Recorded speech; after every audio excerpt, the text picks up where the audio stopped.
Good evening, I'm Katerina Georgieva. This is CBC Windsor News. Thanks for joining us. Here are tonight's top stories. What's the latest with your property taxes for next year? We'll bring you the latest projection tonight. Plus, the Clear Medical Imaging strike continues and patients lament as appointments keep getting canceled. And a new way to connect with a loved one who has dementia through special kits now available at the Essex County Library. But first, we begin tonight with a push for tighter regulations of industrial polluters in Sarnia on the steps of Queen's Park. Chris Ensing has more.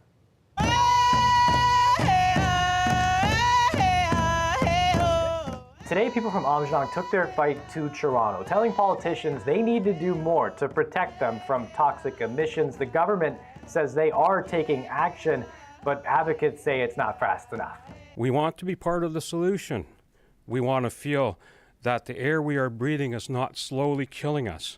Amjong sits on the edge of a massive petrochemical complex in southern Ontario. The 900 people living here have a higher risk of getting cancer and are more likely to develop asthma. Air monitors record certain emissions, and they trigger alerts to stay indoors. We do have a large number of people that do suffer from respiratory illnesses, and so our level that triggers children to remain indoors is with the understanding that they may already have a respiratory issue because of where we live.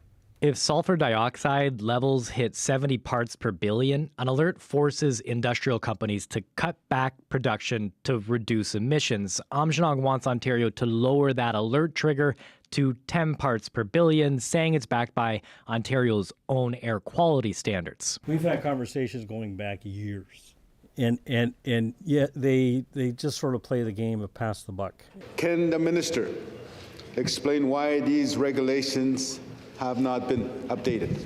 The acting environment minister did not answer that direct question. We recognize Amjinon's First Nations long-standing concerns about the impacts of air pollution in their community. Ontario did introduce regulations 2 years ago that will reduce sulfur dioxide emissions 2 years from now. This is part of Amjinong's continued push for tighter regulations after declaring a state of emergency that continues today, caused by another air quality concern, benzene. The government revoked an operating permit for neighboring chemical plant Ineos after it emitted high levels of a cancer-causing chemical, and the plant is now permanently shutting down. Amjinong will no longer be known as the community that's victims of Chemical Valley, but we will be known for our environmental leadership. Aho, chimiigwech. Chris Ensing, CBC News, Windsor. We go now to Jennifer Lagrassa. She has an update on a strike that has shut down some medical imaging clinics in our region. For nearly 2 weeks now, Clear Medical Imaging workers have been on strike. That includes about 130 workers, like X-ray and ultrasound technologists, across 11 locations in Windsor, Essex, and in Chatham, Kent. On Friday, both the union and the employer are going to return to the bargaining table. But as more days continue to pass without a resolution, more patient appointments continue to get canceled. I have the appointment written down on a sticky note in my car. I talked to Stella Beasley. Her November 13th appointment won't be happening. She had been waiting 4 months. I had been having extremely painful periods for like a very long time, and my doctor had kind of hinted towards potentially being in endometriosis or cysts. I had been looking forward to it. I had been almost counting down the days because this would be kind of the first step towards figuring out what's wrong. She says finding out it was canceled made her feel stranded and forgotten. She doesn't really want to start this process all over again somewhere else, so she's going to wait. It can be very painful, like waiting for an appointment like this and not having much hope. The union says it's working to get a fair deal and is prepared to discuss that with the employer for as long as it takes. The union is fighting for better wages, benefits, and job security, among other things. It understands the impact this strike is having on patients, but says improving working conditions and wages will attract and keep a highly skilled workforce, which is what's wanted when it comes to people's health. In an email, Clear Medical Imaging CEO says that they are hopeful they will reach an agreement and that they apologize to patients with canceled appointments, but that they'll be rebooking those as soon as possible. Jennifer Lagrassa, CBC News, Windsor. Windsor homeowners, be warned, next year we'll see a property tax hike. Back in September, the initial number hovered around a whopping 13%, but now the projection is much lower and it could go even lower still. Dawson Chen has more. Just above 6%. That's what City Hall is estimating as this year's projected property tax increase. While that's still higher than last year's increase of 4.6%, it's far less than the original shocking, record-breaking projection of 12.9%. And the city's CAO says administration isn't done looking at it. We continue to look at our projections, our estimates, latest information coming in. One example is we had some recent announcements from the Ontario Municipal Partnership funding from the Ministry of Municipal Affairs. We've got about $1.5 million additional revenue coming. So all those things will go into looking at refining the number. Ratepayers obviously would like to see a property tax increase at a level that is very, very low. But obviously the continued contractual pressures we have, inflationary pressures and legislative changes continue to put pressures on municipal budgets. So again, our intent would be to bring it as low as absolutely possible. Meanwhile, the search continues for other sources of municipal revenue. The city's finance commissioner recently undertook a major review of service fees. We've looked for revenue opportunities where we can, if we enhance the user fee side of things, then we can definitely lower the overall tax burden on our residents and our business community. We will continue to look for revenue opportunities as well as efficiencies through service enhancements. City administration says adjustments to the property tax increase will continue right up until Budget Day in January. Dawson Chen, CBC News, Windsor. Colette Kennedy is with us now for a quick look at weather. Colette, today I actually did need my jacket to go outside, so I did feel a slight dip today. Yeah, we definitely had that little change, but you know, it is hard to argue with such beautiful conditions. I mean, just a really nice fall day. We've just been so spoiled with the temperatures being well above seasonal, right? So kind of, well, I'd say a reset, but we're still not back to seasonal, still running about 5 degrees ahead of the game. So overnight tonight, we are looking at partly cloudy skies. The winds at times will be a little bit breezy, like getting somewhat gusty there. I think some of the gusts will exceed 30 kilometers an hour as we get into the later overnight hours and early tomorrow morning. And then into the afternoon, we are looking at perhaps a bit of increasing cloudiness. I think much of the day is actually going to be sunny and a high of 14. Thanks for that, Colette. We will check back in with you later in the program. Sounds good. In other news now, Windsor police are looking for a pedestrian who shot at a vehicle that struck them. According to police, the person fired a round of bullets towards a vehicle that intentionally knocked the suspect over on Goyo Street. The incident happened around 8 p.m. on Tuesday evening. Police released this photo of the black Dodge Durango involved in the incident. It also shows the suspect there who fled northbound on Goyo. No one was physically injured in the altercation. Investigators are asking residents and business owners in the area with cameras to check their video footage. Now, if you have a loved one with dementia, the Essex County Library wants to help. It's begun lending out cognitive care kits. These are bins with activities that people with the diagnosis can interact with. Jennifer LaGrassa has more. And they can stretch it, and it just feels really good. This squishy blob might not be what comes to mind when thinking of the items you can sign out from your local library. But now it is, as part of a new care kit for people with dementia. It's a bucket of games and activities to engage people with the cognitive diagnosis. Having had a parent, my mother, be diagnosed with vascular dementia, it was overwhelming for myself as a daughter and also as a care partner. Manuela Dennis brought the idea to life, knowing from personal experience just how helpful it can be. Had I known that the public library in my neighborhood had a collection of something like this to connect with my mother, it would have been a godsend, because it would have meant me not leaving her sitting in a chair and watching the TV. It would have been us playing a game together, or for herself, because she did fidget quite a bit, it would give something for her to do with her hands. There's 2 types of kits, one for people in early to mid onset, another for mid to late. They include paint sets, books, music, and even a keyboard. The Alzheimer's Society of Windsor and Essex County helped put the kits together. One misconception is that we have is that that the person is not able to do anything anymore. So we really see that that person can still do so many things. It just may need to be adapted. For example, reading. People with dementia might do better with books that have large and simple font with only one page of words. It also has this very cool thing. Dennis hopes the kits can help people reconnect with their loved ones, but also others in the community who are going through a similar experience. We want to provide not only kits that have activities like this, but those opportunities for meaningful conversations with our staff. You might come into the library and meet somebody else that's going through the same journey, make some new friends. The library and Alzheimer's Society will be holding information sessions this month about dementia and the kits. More information is available online. Jennifer LaGrassa, CBC News, Windsor. The curtains are closing for Walkerville's oldest theatre. The owner, who renovated the 100-year-old property into a modern venue, is shutting it down. Dawson Chen has more. If you've ever dreamed of owning a theater, here's a grand opportunity. The old Walkerville Theatre is up for sale, and current owner Mary Lambros says the deal is for the venue in its entirety. Stage, rigging, lights and all. End of an era, and it's an opportunity for somebody to create a new era. I think they'd be silly not to keep it a theater because it has so much potential. It's a working place, and when I sell it, I'm selling everything in it. It's going to be turnkey ready. It's, if somebody comes to me and says, Mary, I'd like to start January 1, go for it. The theater at 1564 Wyandotte Street East dates back to 1918, designed by the same architect behind the Fox Theater in Detroit. When Lambros bought the property in 2013, it had been sitting unused for years.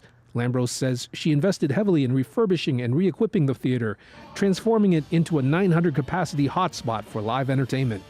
Rock shows, rap shows, Juno-winning singers, talented amateurs, plays and musicals, weddings and even funerals. The theater has hosted a huge variety of events over the past 11 years under Lambros' ownership, but now the LaSalle-based philanthropist says it's time to move on. At this point, I'm tired, I'm done, and I want somebody else to carry the ball. Walkerville is based on a very unique community feel, an old neighborhood type idea. And I thought having the old theater there and reviving it would be a great thing. And we did that. We did it successfully. For me, it's been wonderful. I've met great people. I never did it to make money from it. It's never been that kind of a thing for me. The announcement is being met with some sadness from Windsor's music and performing arts scene. Lambros says she's heard from many people with great memories of shows over the past decade. Grace 2, a tragically hip tribute band, has played the theater 4 times, including last weekend when the coming closure was announced. Frontman Andy Wearspan says he's already missing the place.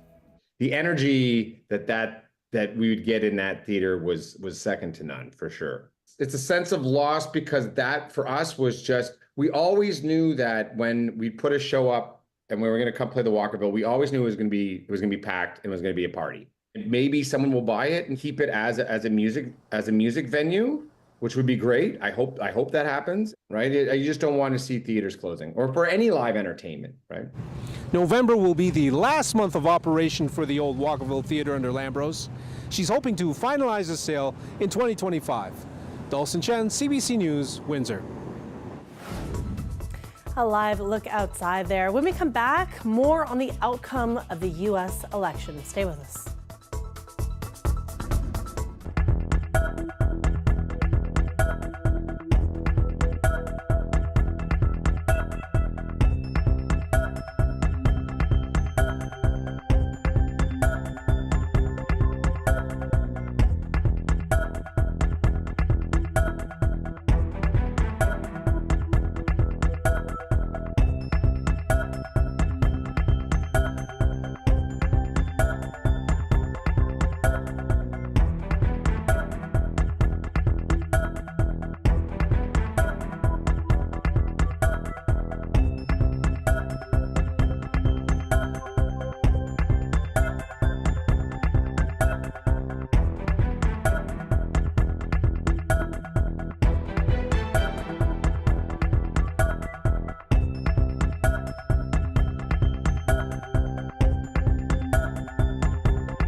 Welcome back. In a few minutes, a dire new report suggests that this year is on track to be the hottest on record.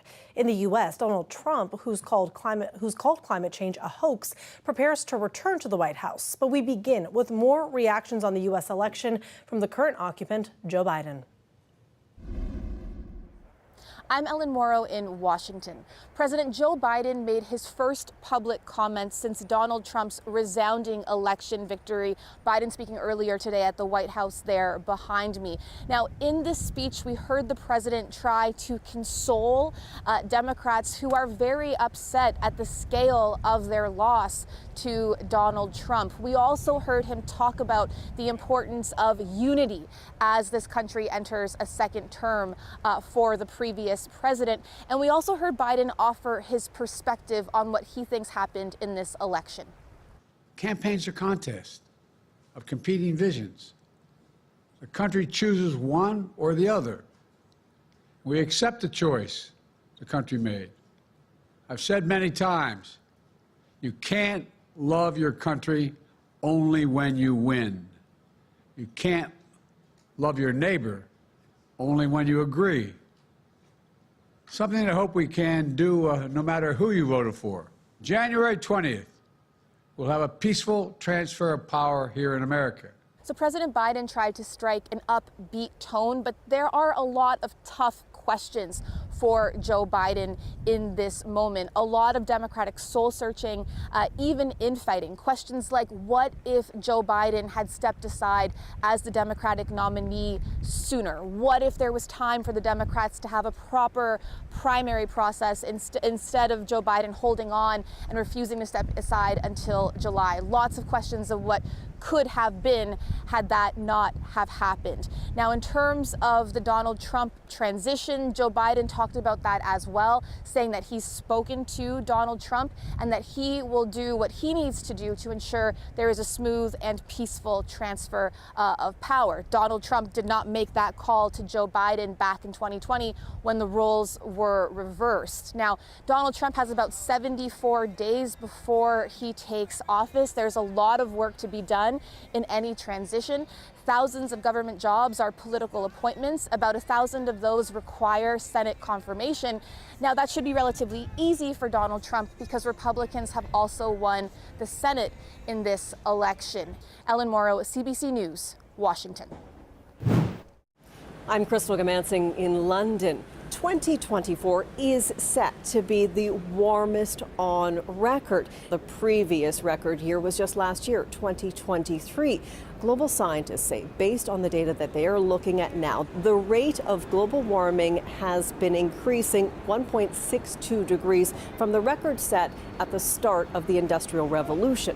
Now, that number, 1.62, is important because it's higher than that benchmark of 1.5 that world leaders and global scientists said was important to keep the rate of warming to. That benchmark has changed over the last little while, that it now had kind of pivoted to under 2 degrees Celsius, but they say that that is still a critical rate. And based on this new information, officials say that the concentration of greenhouse gas emissions could continue this trend. The atmosphere, unfortunately, react to the concentration of greenhouse gases, not to our pledges or our desire. So concentration have gone up for one reason or another. and the climate system has warmed up as a consequence. So because of that, we see the record. It was bound to happen because of the warming of the climate system. This new information is going to be talked about at COP29 when world leaders gather in Azerbaijan. Now, what, if any, changes they'll implement, we don't know. One factor that could play a role is the election of Donald Trump. The last time he was in office, he withdrew the United States from the Paris Climate Agreement. If other nations will maybe start to deviate away from that agreement, we don't know. So a lot of attention is being paid to this new and disturbing trend that we're seeing and this record being set for 2024. Crystal Gamansing, CBC News, London.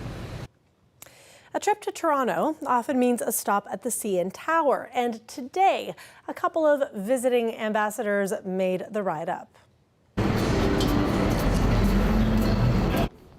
You might recognize them from the GO train. We showed you that on an earlier newscast. But yes, that's Dawson and Pacey. They are ambassadors for this year's Royal Agricultural Winter Fair. The Alpaca half-brothers had already done some Toronto sightseeing, and today they took in the whole city all at once. At the fair, they are greeting guests and helping with award presentations, and they will also be part of an alpaca show on Sunday. And when we come back, Colette Kennedy will talk us through your weather forecast. Stay with us.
Colette Kennedy is with us once again for a look at our weather forecast. And Colette, we talked about this earlier about how slight dip in temperatures today. I wore my jacket, but still another really beautiful fall day for us. Yeah, and it's so hard kind of to keep things in perspective. It's is this cool or how is this yeah. Where are we supposed to be at this time? What is November supposed to feel like anymore? Yeah, so it was a little bit cooler today, or at least in the morning hours. Certainly you need a jacket or at times some layers there. And with the sun setting pretty early too, we lose any heat. So we're down to 9 degrees, 8 for Chatham-Kent. After Windsor, we were up to 15 degrees earlier today, hanging on to those double digits for Sarnia and Goderich there. You see those temperatures around 11 degrees. And those winds, I mean, they're pretty light from 5 to about 15 kilometers an hour.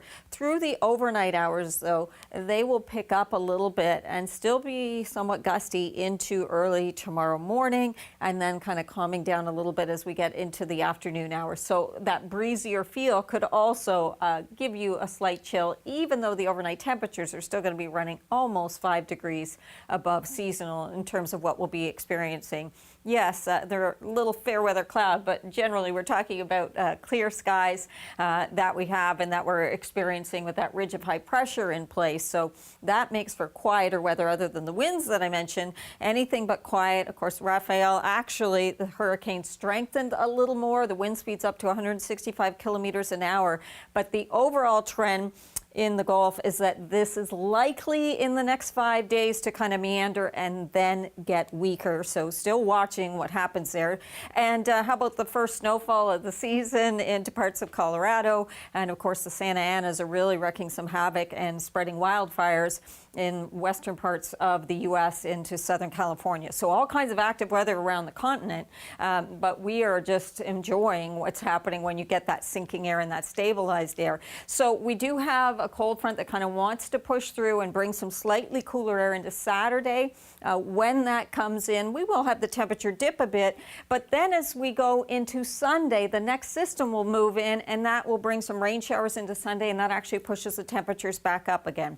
Low tonight, yeah, around 6 degrees, but a little windy, as I mentioned, 14 into Friday. Saturday, that increasing cloudiness to bring in the sun, rain showers for Sunday for the second half of the weekend. A few dips and doodles. Saturday may be just a little cooler than that. It's going to be a cool start on Saturday morning. Do know that.